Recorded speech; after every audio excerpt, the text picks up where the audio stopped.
wa nafa'ana Allah fi ulumihi fid dharain amin. Ini terakhir bab taubat ya.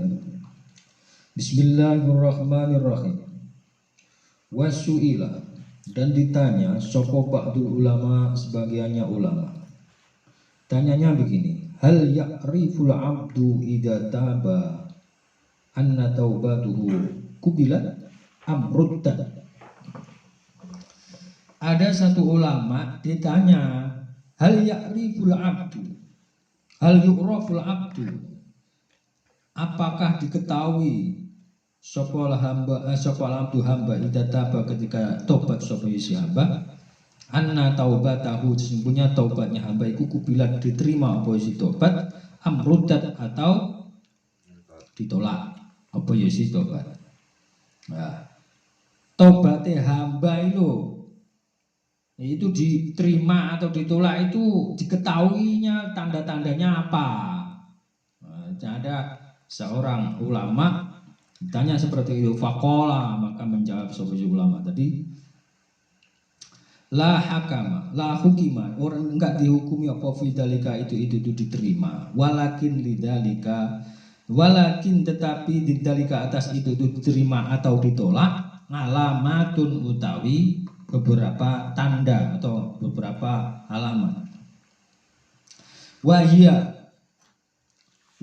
utawi taubat iku ayaro, supaya melihat sebuah hamba tadi nafsahu, pada dirinya hamba iku maksumatun. Nah, iku maksumatun. Wahya utawi taubat ayaro iku melihat sebuah hamba nafsahu, pada dirinya hamba iku maksumatun, dijaga minal maksiati, dari maksiat. Nah, itu tanda pertama. Jadi melihat dirinya itu dijaga dari maksiat, merasa seperti itu. Wayaro, dan merasa sapa si hamba tadi al-farha, pada senang atau bunga atau bahagia, an qalbihi, dari hatinya hamba tadi, waiban dengan waiban dengan tidak bisa diketahui dengan mata. Warubu tawi Tuhan kusyahidan, kali disaksikan. Ada disaksikan, dia merasa bahwa hatinya itu senang setelah itu, senang dan merasa bahwa dia menyaksikan Tuhan. Nah, itu senangnya itu di dalam hati, kok kelihatan mata itu enggak. Nah, begitu. Terus Tuhannya itu seolah-olah dia saksikan, seolah-olah dia dekat dengan Tuhan. Wa yuqaribu, dan mendekat sapa si hamba tadi ahlal khairi, pada ahline kebaikan. Wa yubaidu, dan menjauhi sapa si hamba tadi alal fuski, pada ahline kepasikan. Dia itu akhirnya mendekat sama orang-orang yang baik, berteman sama orang-orang yang baik.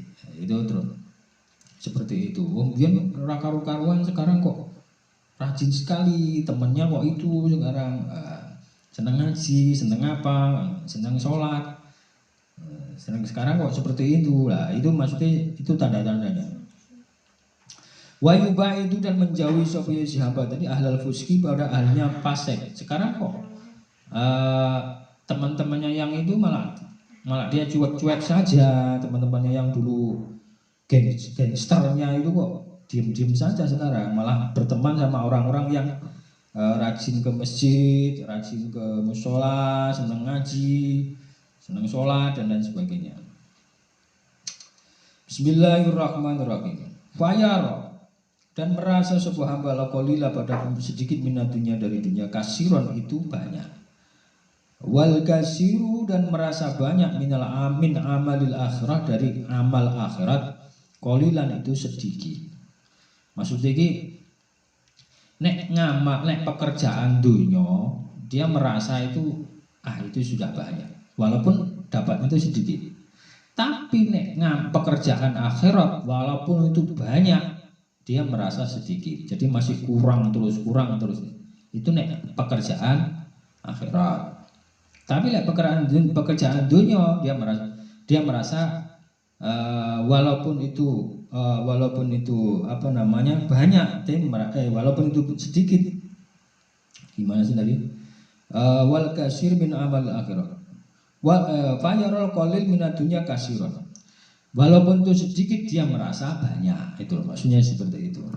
Jadi walhasil dia itu kalau melihat dunia melihat yang bawah. Tapi melihat akhirat melihat atas. Karena perintahnya podo perintah Quran. Wabtaghi fima ataka darul akhirah wala tansa nasibaka minad dunya. Itu perintah Al-Quran. Perintah Allah di dalam Al-Quran. Wabtaghi, carilah. Wabtaghi fima ataka darul akhirah. Carilah sesuatu yang untuk desa akhirat, untuk kampung akhirat. Apa? Ya amal akhirat itu maksudnya. Carilah itu ya rekoso mencari sebanyak-banyaknya. Tapi wala tangsa nasibaka minat dunya. Nek dunya dihitopi wala tangsa. Jangan lupa dunia. Sholat nang masjid sampai railing anak bojo. Lah itu enggak boleh. Yang gini kan akhirat ini untuk kerjaan akhirat besok. Tapi bojone dijar-ngejar. Itu juga enggak boleh. Karena sisi lain kita juga harus ada satu kewajiban, yaitu untuk anak istri, yaitu harus dipenuhi.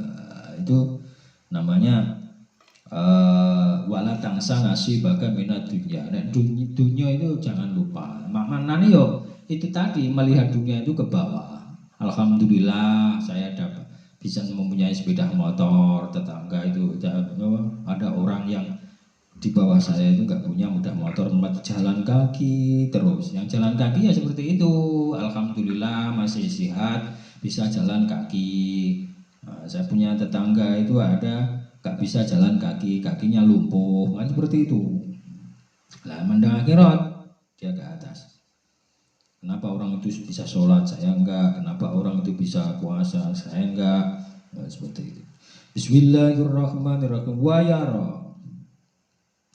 Wayaro dan melihat supaya si hamba tadi kolbahu pada hatinya hamba musyagilan dengan disibukkan bima dengan sesuatu faroto yang mewajibkan sapa Allah Gusti Allah alaihi atas hamba. Jadi dia hatinya disibuk dengan sesuatu yang diwajibkan oleh Allah. Rupanya apa?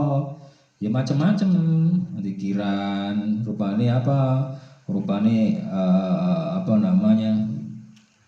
Baca Al-Quran, ngaji Quran, mengkaji ilmu-ilmu Al-Quran, tafsir Quran dan lain sebagainya. Itu hatinya sibuk dengan itu. Wa yakunu hafidun lisanihi daimul fikrati mulazimul ghammi wan nadamah ala ma farata min dunubihi. Dia selalu menjaga lisannya dan selalu berpikir dan selalu susah serta menyesal atas apa yang pernah dia lakukan dosa-dosanya yang lalu. Itu ya, maksudnya biar aku tahu ini, ya itu menyesal deh. Biar seperti itu kok bodoh sekali, ya seperti itu. Menyesal seperti itu, ada rasa penyesalan dan selalu berpikir tafakkaru fi khalqillahi wala tafakkaru fil khaliq. Berpikir tentang makhluk-makhluk Gusti Allah, tidak berpikir tentang zat penciptaane Allah. Maksudnya berpikir tentang hal kudroy Allah, kekuasaane Gusti Allah, tidak berpikir pada zatnya Allah itu sendiri. Nah itu ketika kita berpikir pada kudroy Allah, kekuasaan Allah yang maha dahsyat di muka bumi ini, maka iman kita akan semakin naik, semakin tebal, kualitas ketakwaan kita akan semakin naik. Nah itu akan menambah itu, sehingga dia akan menjadi mukmin yang baik di sisi Allah Subhanahu wa ta'ala. Assalamualaikum warahmatullahi wabarakatuh.